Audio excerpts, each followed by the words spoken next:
वो गुड़िया और आधी रात का खेल। एक गांव था जहां चारों तरफ खेत और दूर दूर तक कोई दूसरी आबादी नहीं थी। उस गांव में एक गरीब परिवार रहता था जिसमें एक छोटी बच्ची थी जिसका नाम था परी। परी को गुड़ियों से बहुत प्यार था, लेकिन उसके माता पिता इतने गरीब थे कि उसे नई गुड़िया नहीं दिला सकते थे।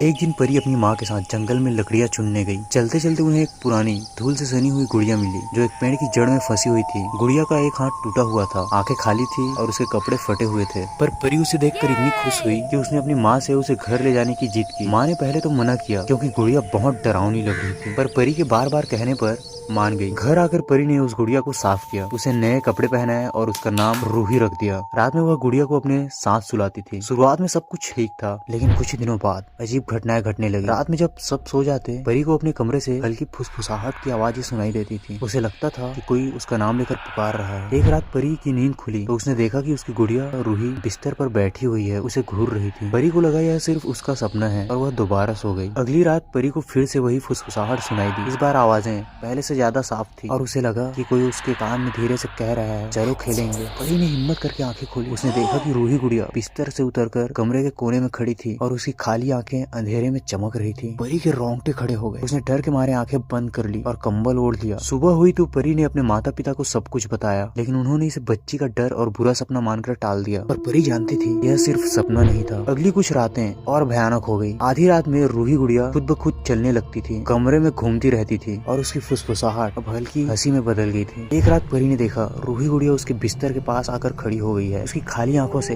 काले आंसू बह रहे थे। गुड़िया ने अपना टूटा हुआ हाथ परी की तरफ बढ़ाया और उसके हाथ पर कुछ अदृश्य उंगलियों का स्पर्श महसूस हुआ। परी को लगा उसका दिल मुंह में आ गया। एक रात परी की माँ को पानी पीने के लिए उठना पड़ा। जब वो परी के कमरे के पास से गुजरी तो उन्हें अंदर से किसी की धीमी गति से चलने की आवाज सुनाई दी। उन्होंने झांक कर देखा तो उनकी सांसें रुक गई। रूही गुड़िया बिस्तर के पास खड़ी थी और उसका टूटा हुआ हाथ परी के गले के बेहद करीब था, जैसे उसे दबाने की कोशिश कर रही हो। और सबसे भयानक बात थी कि गुड़िया के होंठ हिल रहे थे और वह धीमी कर्कश आवाज में कह रही थी, तुम मेरी हो, सिर्फ मेरी। परी की माँ चिल्लाई और कमरे में दौड़ पड़ी। जैसे ही वो अंदर आई गुड़िया वहीं गिर गई, जैसे कुछ हुआ ही ना हो। माँ ने डरकर परी को उठाया और सीने से लगा लिया। उस रात उन्होंने फैसला किया कि वो उस गुड़िया को घर में नहीं रखेंगे। अगली सुबह परी के पिता उस गुड़िया को लेकर गाँव से बहुत दूर एक सुनसान कुएं के पास गए। उन्होंने गुड़िया को कुएं में फेंक दिया और भगवान से प्रार्थना किया कि यह सब खत्म हो जाए। सबको लगा कि अब सब ठीक हो जाएगा, पर उन्होंने गलत सोचा था। उस रात जब गांव पूरी तरह शांत था, एक भयानक चीख ने पूरे गांव को जगा दिया। चीख परी के घर से आ रही थी। लोग भागते भागते वहां पहुंचे तो उन्होंने देखा परी का कमरा खुला पड़ा है और बिस्तर पर खून के निशान हैं। परी गायब थी। कमरे की दीवार पर खून से लिखा था, खेल अभी खत्म नहीं हुआ है। आज भी उस गाँव में रात के सन्नाटे में एक बच्ची की हंसी और एक धीमी कर्कश फुसफुसाहट सुनाई देती है। और गाँव वाले कहते हैं कि